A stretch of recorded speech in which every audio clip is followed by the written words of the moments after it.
اللهم اجعل في قلبي نورا. بسم اللہ الرحمن الرحیم. اندلس میں مسلمانوں کے سائنسی کارنامے. ایپیسوڈ 8. علم کیمیا یعنی کیمسٹری. لفظ کیمیا کے بارے میں اختلاف ہے کہ یہ کون سی زبان کا لفظ ہے. خوارزمی نے لکھا ہے کہ الکیمیا عربی زبان کا لفظ ہے اور کمی یا یکمی سے ماخوذ ہے جو اخفا اور کتمان کے معنی میں استعمال ہوتا ہے. اس علم کے ماہرین اپنی صنعت میں اخفا اور کتمان سے کام لیتے تھے، اس لیے اس کا نام الکیمیا پڑ گیا. حاجی خلیفہ نے صفدی کے حوالے سے لکھا ہے کہ یہ لفظ عبرانی سے معرب ہے اور اس کی اصل کیم یا ہے کہ جس کے معنی ہی اللہ کی جانب سے. یہ بھی کہا گیا ہے کہ کیمیا یونانی لفظ سے ماخوذ ہے.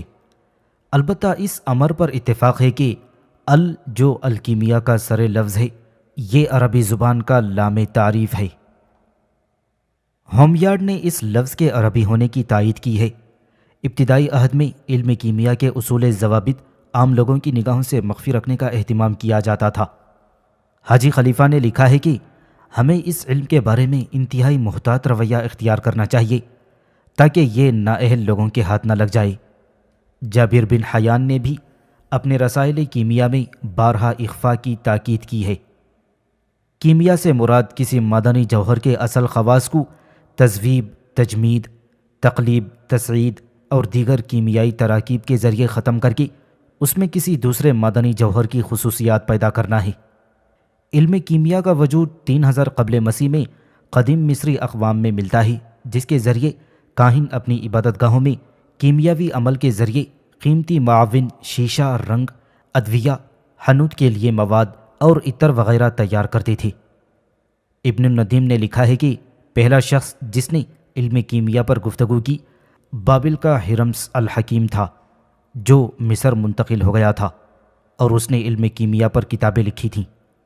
ٹائلر لکھتا ہے کہ اکثیر کا ذکر 1000 قبل مسیح کے ہندی ادب میں موجود ہے، جو عین ممکن ہے کہ چین سے منتقل ہوا ہو، کیونکہ چینی 4000 قبل مسیح سے عام معاون کو قیمتی معدنیات میں تبدیل کرنے کے تجربات کرتے تھے اور وہ ایک ایسی اکسیر کی تلاش میں تھی جو حیات انسانی کو طول دے سکے.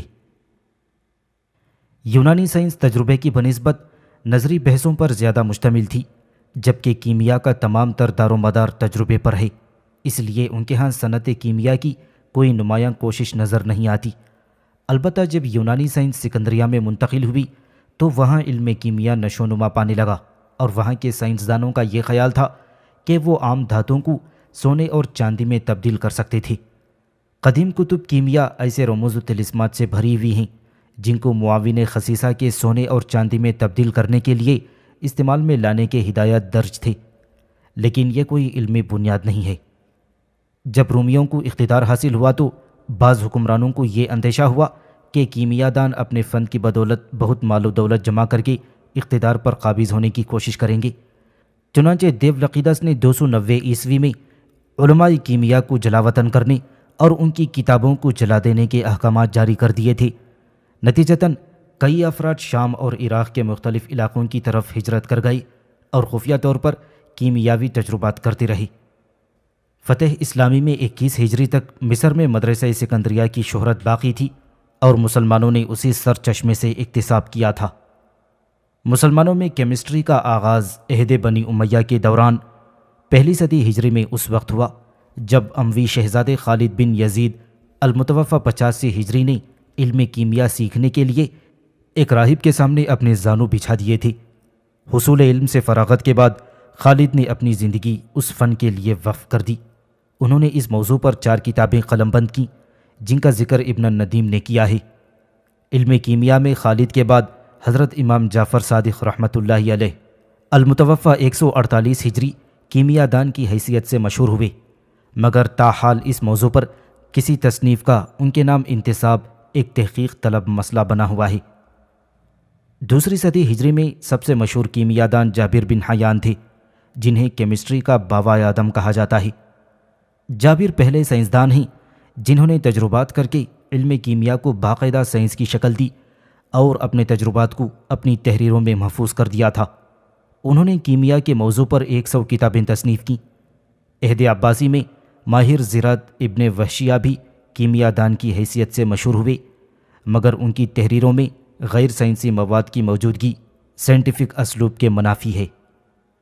کیمیا دانوں میں یہ نظریہ عام رہا ہے کہ ایک خاص عمل سے کم قیمت دھاتوں کو سونے میں تبدیل کیا جا سکتا ہے۔ ابتدائی عرب کیمیا دان بھی اس کے قائل تھے۔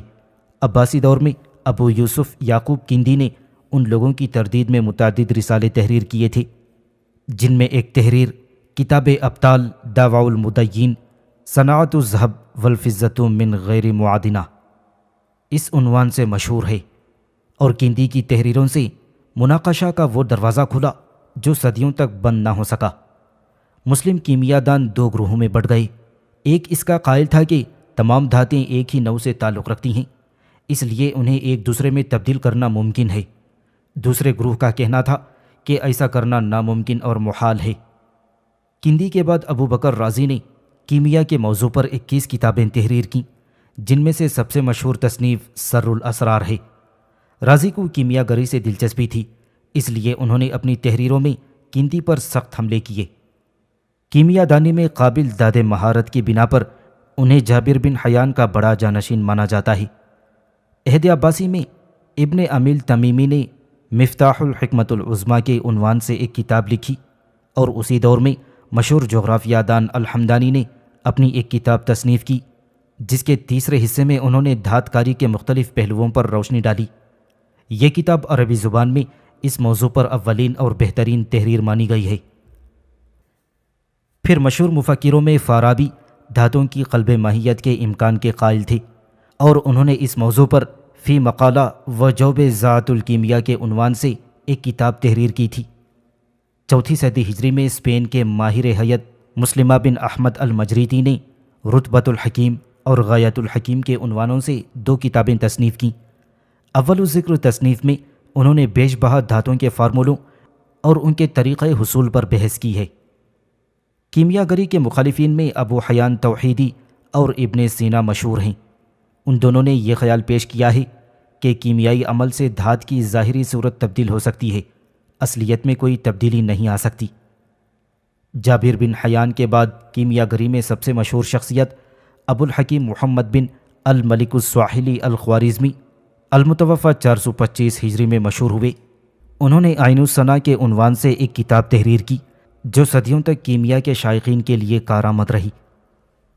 کیمیا گری کا دفاع کرنے والوں میں سب سے اہم شخصیت وزیر معید الدین طغرانی ہیں، کہ جنہوں نے حقائق الاستحشاد، کتاب الانوار والمفاتیح، مفاتیح الرحمہ اور انوار الحکمہ تصنیف کی تھیں، اور طغرانی نے اپنی تحریروں میں ابن سینا کو نشانہ بنایا تھا۔ پھر 6 صدی ہجری میں ابو الحسن موسیٰ بن ارفع انصاری نے اس موضوع پر شذور الذهب تحریر کی، جس کے مختلف شرحیں لکھی گئیں۔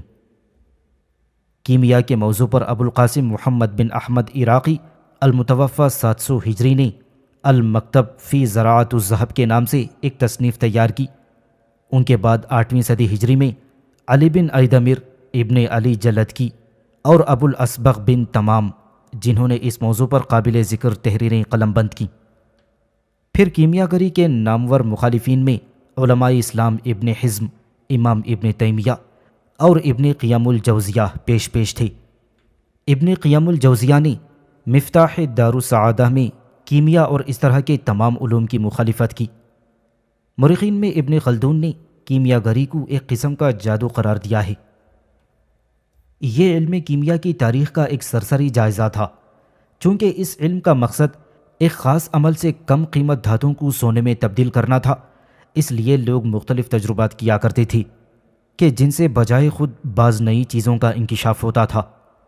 اسی کیمیائی عمل نے موجودہ کیمسٹری کو جنم دیا۔ کیمیا کے حصول کے لیے جو طریقے اختیار کیے گئے، آگے چل کر وہ کیمسٹری کے عمل قرار پائے۔ جس اکسیر کی تلاش میں مسلم کیمیا دان شب و روز منہمک رہتے تھے، وہ تو ملنے سے رہا۔ ہاں، اس کے بجائے جدید کیمسٹری ان کے ہاتھ آئی، جو تاثیر میں اکسیر سے 1000 درجے بڑھ کر تھی۔ ول ڈورانٹ لکھتے ہیں، الکیمی which the Muslim inherited from Egypt, contributed to chemistry by 1,000 incidental discoveries and by its methods, which was the most scientific of all medieval operations.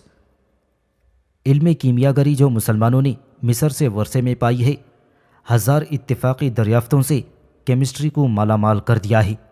نیز ان کے اس کیمیائی عمل سے بھی کیمسٹری کو ترقی ملی تھی، جو عہد وسطیٰ کے طریقوں سے سب سے زیادہ سائنٹیفک طریقہ تھا. علم کیمیا میں مسلمانوں نے تجربے کی اہمیت پر زور دیا. مشہور سائنسدان جابر بن حیان نے کہا تھا، کیمیا میں سب سے ضروری شے تجربہ ہے. جو شخص اپنے علم کی بنیاد تجربے پر نہیں رکھتا وہ ہمیشہ ٹھوکر کھاتا ہے. صرف اسی علم کو صحیح جاننا چاہیے جو تجربے سے ثابت ہو جائے. جابر کے یہ الفاظ مسلم سائنسدانوں کے لیے رہنمائی اصول بن گئے. انہوں نے نظری علم کے ساتھ ساتھ تجرباتی تحقیق کا طریقہ اختیار کیا تھا، اور اسی تجرباتی تحقیق نے آگے چل کر کیمسٹری کو فروغ دیا تھا. ڈرپر مسلمانوں کے تجربی اسلوب کا ذکر کرتے ہوئے لکھتے ہیں، It was this that made them originators of chemistry, which led them to the invention of all kinds of apparatus for distillation, sublimation, fusion and filtration etc.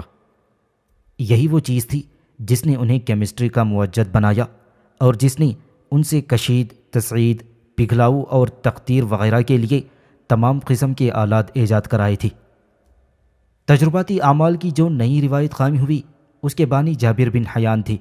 جابر نے کیمیائی تجربوں کا آغاز کر کے حقیقی معنوں میں جدید کیمسٹری کی بنیاد رکھی.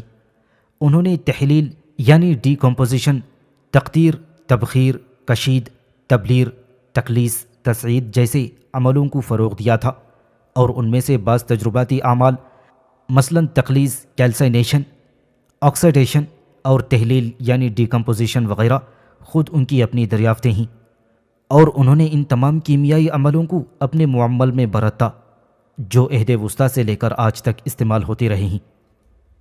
جابر نے سلفائڈ سے سفیدہ یعنی لیڈ کاربونیٹ، سنکھیا یعنی آرسینک اور کوحل حاصل کرنے کے طریقے بتائے تھے.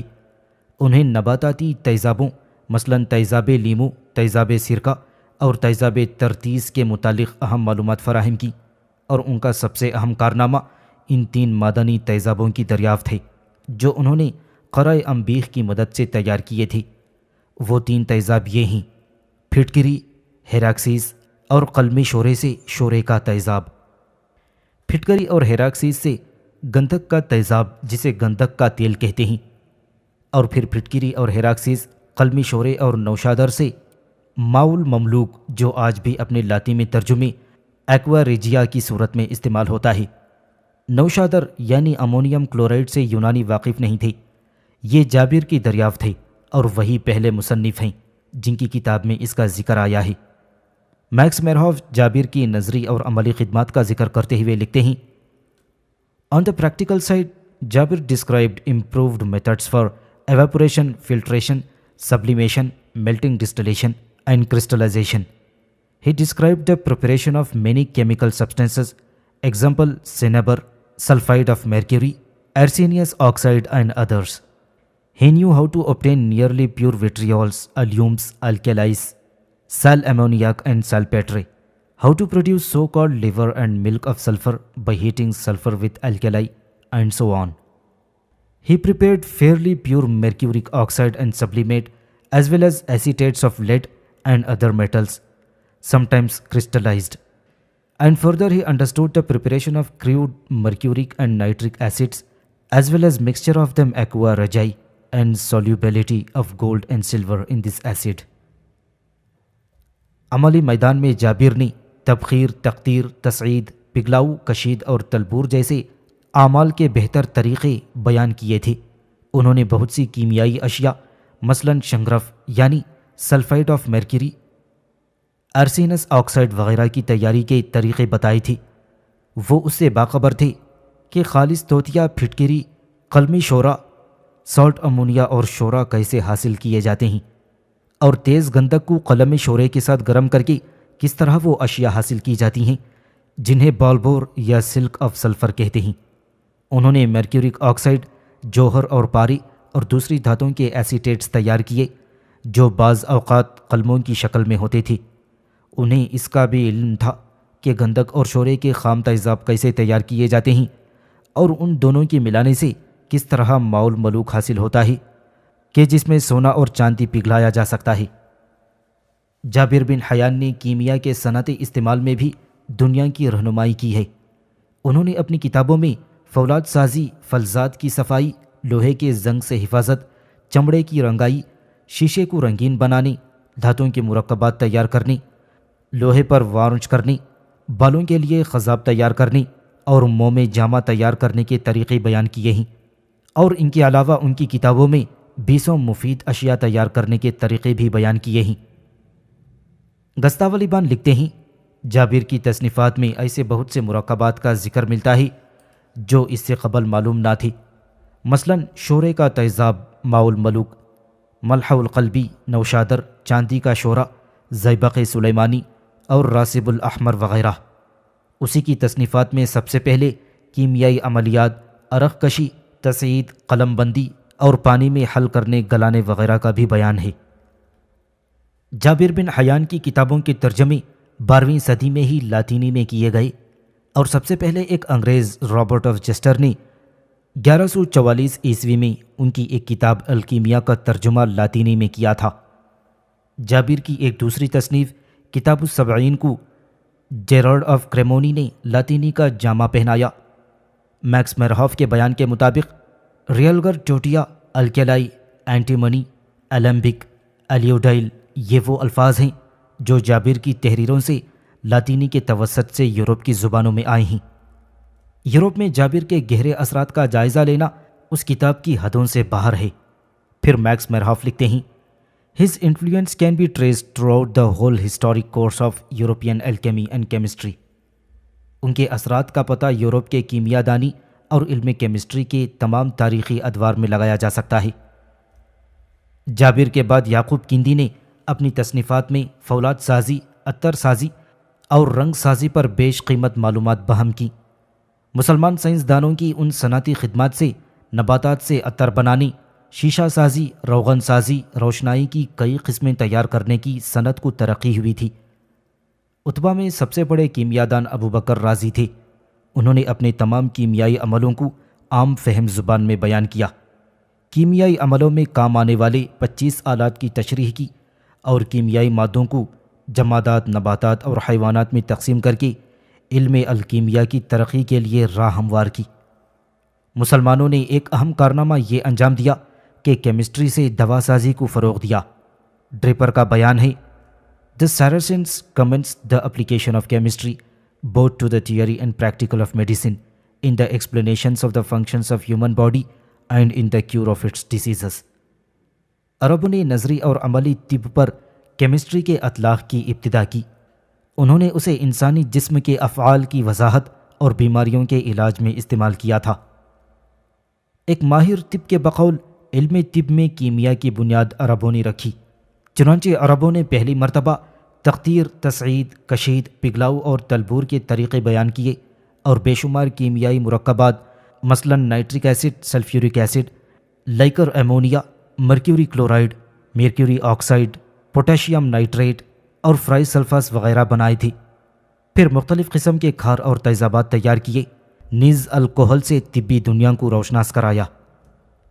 کیمسٹری میں مسلمانوں نے جو خدمات انجام دیں ان کا اعتراف یورپ اور امریکہ کے اہل علم نے بھی کیا ہے۔ گبن کا بیان ہے کہ یہ عرب ہی تھے جنہوں نے سب سے پہلے عمل تقطیر کے لیے پہلی قرنیق ایجاد کی، قدرت کی مملکت کی 3 چیزوں کا تجربہ کیا اور الکلی اور تیزاب میں امتیاز کیا، ان کا باہمی تعلق معلوم کیا اور پھر سمیات کو ملائم اور صحت بخش ادویہ میں تبدیل کر دیا تھا۔ گستاولی بان لکھتے ہیں، عربوں کی کیمیائی تحقیقات کی وسعت ہمیں ان مرکبات سے معلوم ہوتی ہے جو ان سے پہلے نہیں تھے اور جن کا ذکر عربوں کے طبی کتابوں میں موجود ہے۔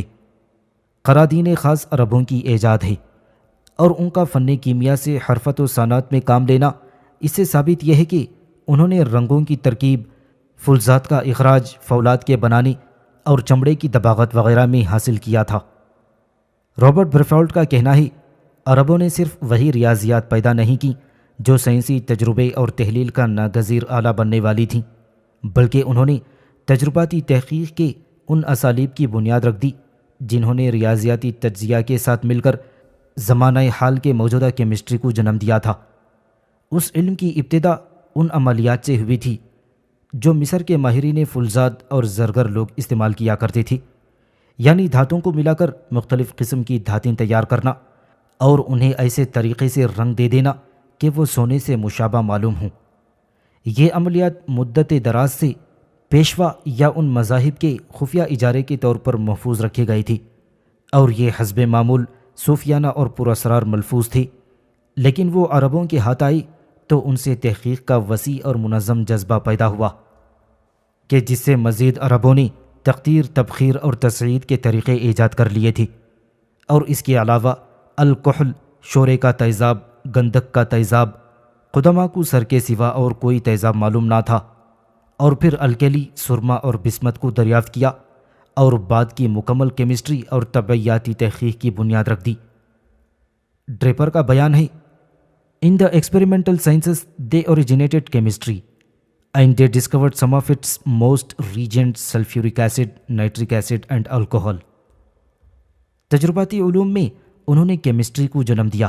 انہوں نے اس کی کچھ اہم اشیاء سلفیورک ایسڈ، نائٹرک ایسڈ اور الکوہل دریافت کی۔ انسائکلوپیڈیا بریٹانیکا کے مقالہ نگار مختلف علوم و فنون میں مسلمانوں کی خدمات کا ذکر کرتے ہوئے لکھتے ہیں، In the area of chemistry, Muslim scholarship led to the discovery of such substances as potash, alcohol, nitrate of silver, nitric acid, sulfuric acid, and mercury chloride. Chemistry کے میدان میں مسلمانوں نے potash, alcohol, nitrate of silver, nitric acid, sulphuric acid اور mercury chloride کی دریافت میں رہنمائی کی۔ مسلمانوں کے دامن کی زینت جو انکشافات اور ایجادات ہیں، اس کی فہرست طویل ہے۔ انکشافات کی بات ہی کیا، خود کیمسٹری کی پیدائش اور نشو و نما مسلمانوں کے یہاں ہوئی ہے۔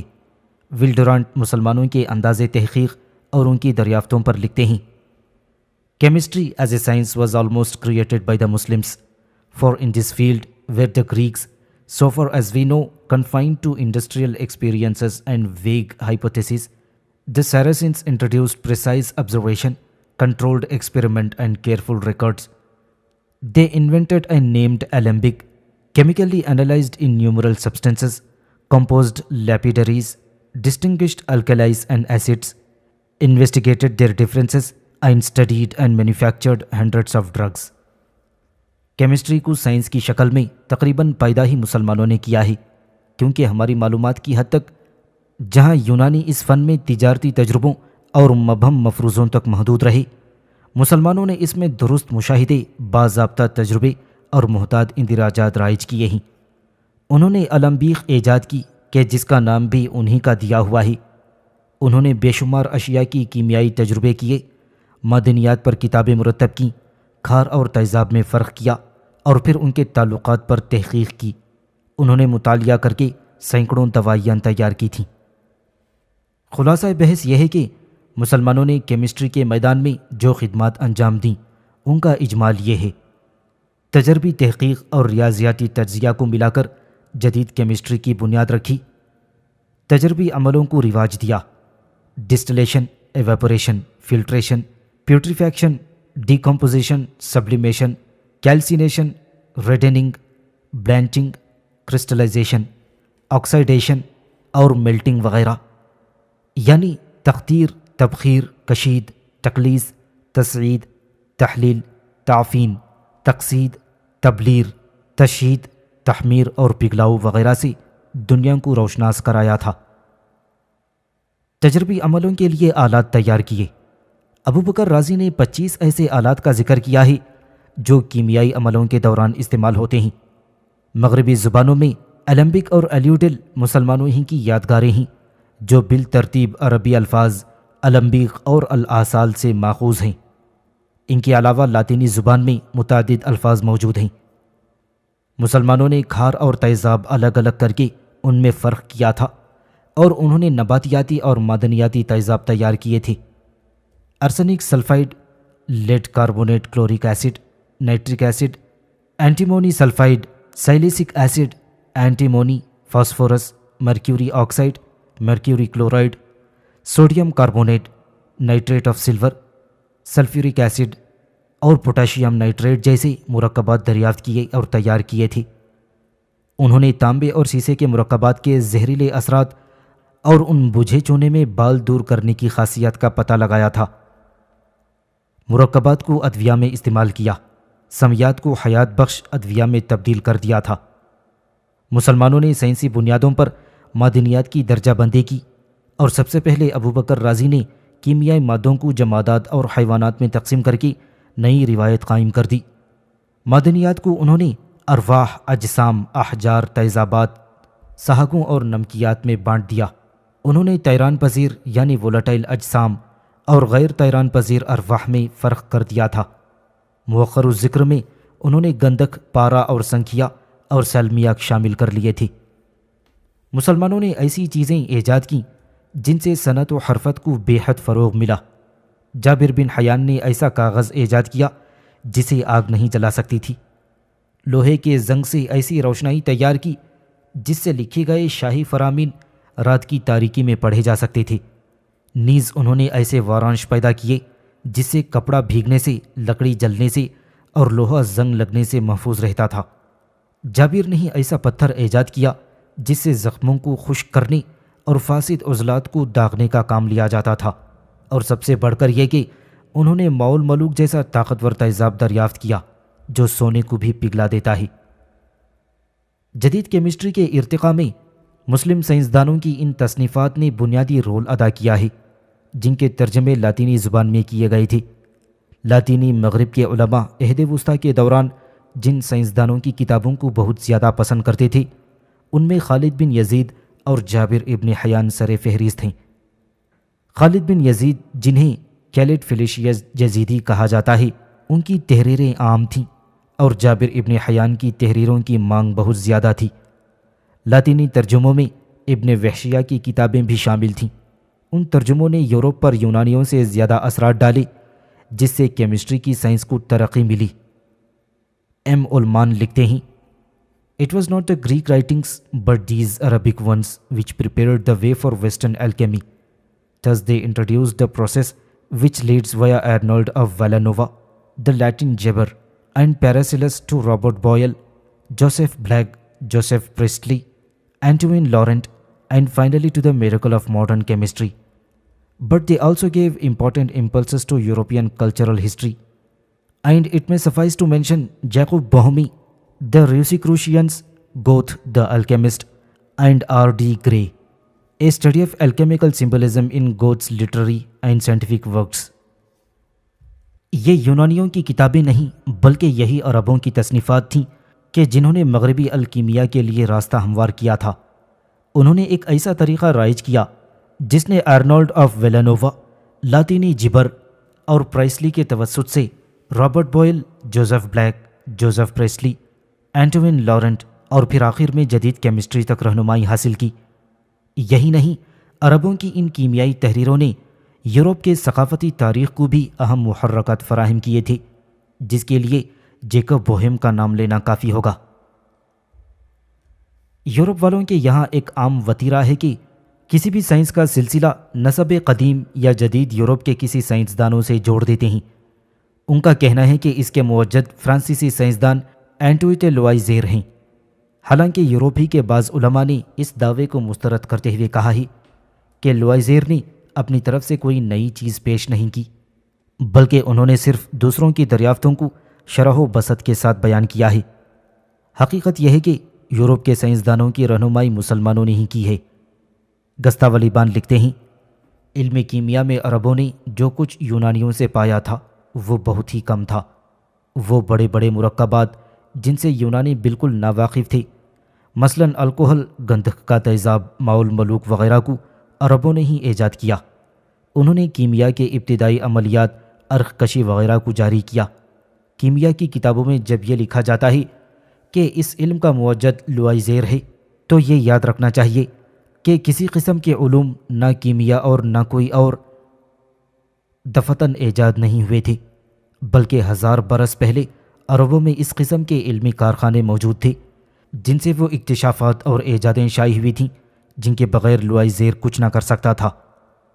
کیمسٹری کے میدان میں مسلمانوں کی خدمات کا سرسری اور مختصر جائزہ پیش کرنے کے بعد یہ بات دل میں خار بن کر کھٹکتی ہے کہ محققین نے ابھی تک ان کارناموں کی طرف خاطر خواہ توجہ نہیں دی۔ ایم اولمن بھی ان کی شاکی ہیں۔ ان کا بیان ہے، This concise historical survey makes it clear that Arabic alchemy holds a key position in the development of chemical thinking as a whole. However, in glaring contrast to its importance, it has been regrettably neglected by research until now. Most of what historians of science have written on the Arabic alchemists is second-hand based on obsolete literature and disfigured by gross errors. A vast and fertile field lies here open to research. Access to it, however, it is not easy. اجمالی تاریخی جائزے سے یہ عیاں ہوتا ہے کہ عربوں کی علم کیمیا کو بحیثیت مجموعی کیمیائی تصورات کے ارتقاء میں کلیدی مقام حاصل ہوا ہے، لیکن یہ بات کھٹکتی ہے کہ اس کی اہمیت کو محققین نے افسوسناک طور پر ابھی تک اسے نظر انداز کر دیا ہے، بلکہ سائنس کے مورخوں نے عرب کیمیا دانوں پر جو کچھ لکھا ہے اس کا اکثر حصہ ثانوی اور فرسودہ تحریروں سے لیا گیا ہے، اور غلطیوں کے انبار نے اس کی حیت مزید بگاڑ دی ہے۔ عرب الکیمیا کا وسیع اور زرخیز میدان محققین کے لیے کھلا پڑا ہے، جس میں داخل ہونا اور اسے سر کرنا بہرحال آسان نہیں ہے۔ کیمیا سازی کے شوق نے مسلمانوں میں تجرباتی سائنس کی ترقی میں بہت مدد دی تھی، جس کی وجہ سے مسلمان اتباع اور سائنسدان کئی ایسی ادویہ تیار کرنے میں کامیاب ہو گئے جو انسانی زندگی کے لیے سونے چاندی کی بنسبت زیادہ اہمیت رکھتی ہیں، اور اسی فن کی وجہ سے عربوں نے ضماد، صفوف، مرہم اور الذوق کی تیاری اور تراکیب میں مہارت بہم پہنچائی، اور ایسے مرہم تیار کرنے میں کامیاب ہو گئی تھی جو وقت گزرنے سے خشک ہو جاتے اور ضرورت پڑنے پر کسی بھی وقت استعمال کیے جا سکتے تھے۔ ابو بکر رازی نے پہلی بار گندھک کو مرہم میں استعمال کیا اور ایک بندر پر اس کا تجربہ کیا۔ عربوں نے کئی قسم کے مشروبات ایجاد کیے، کڑوی دوائی کی گولیوں کو شکر میں لپیٹ کر دینے کا طریقہ رائج کیا۔ ابن سینا نے سونے اور چاندی کو امراض قلب کے لیے مفید قرار دیتے ہوئے دل کی بیماریوں کی ادویہ کو سونے چاندی کے اوراق میں لپیٹ کر دینے کا طریقہ اختیار کیا تھا۔ بعض دواؤں کی تلخی کم کرنے کے لیے لیمو اور سنگترے کے رس اور کالی مرچ کا اضافہ کیا، اور پھر مختلف قسم کے تریاق، مستحلبات اور خلاصات عطریہ تیار کیا تھا۔ اسپین میں علم کیمیا کی پہلی کتاب رتب الحکیم لکھی گئی، جس کے متعلق ابن خلدون نے لکھا ہے کہ وہ مسلمۃ المجریدی کی کتاب ہے، جس میں مصنف نے کتاب کے پہلے مقالے میں یہ بتایا ہے کہ کیمیا کی بنیاد جیومیٹری پر ہے۔ کیمیا دان کو جیومیٹری کے علاوہ حساب اور علم العادات سے بھی واقفیت ہونی چاہیے۔ اس کے لیے علم کیمیا کے طالب علم کو اقلیدس کی کتاب الاصول کا مطالعہ کرنا چاہیے۔ نیز کیمیا دان کے لیے علم حیت کی معرفت بھی ضروری ہے، جو بطلموس کی المجستی سے حاصل کی جا سکتی ہے۔ اس کتاب کے علاوہ اسپین میں علم کیمیا کے سلسلے میں ان کے ایک شاگرد ابو بکر بن بشرون کا ایک خط ابن خلدون نے نقل کیا ہے، جو اس نے اپنے ایک اہم مکتب میں درج کیا تھا۔ اگرچہ خط اس قدر واضح نہیں ہے کہ اس کی روشنی میں کیمیا سازی کا عمل شروع کیا جائے، لیکن اس سے یہ ضرور معلوم ہوتا ہے کہ مسلم کیمیا دان مختلف اشیاء میں عمل تحلیل، تقلیص، تقسید، تنشیف اور تقلب سے آگاہ تھی، اور یہی امر علم کیمیا میں حقیقی اہمیت کا حامل ہے۔ ان کے علاوہ اسپین میں جن علماء نے علم کیمیا سے دلچسپی لی، ان میں ابن ذہبی، ابو محمد عبداللہ بن محمد ازدی اور ابو الحسن علی بن موسیٰ انصاری کے نام ذکر کیے گئے ہیں۔ تاہم 11ویں صدی کے بعد اسپین میں کیمیا پر کوئی نمایاں کام نہیں دیکھا گیا۔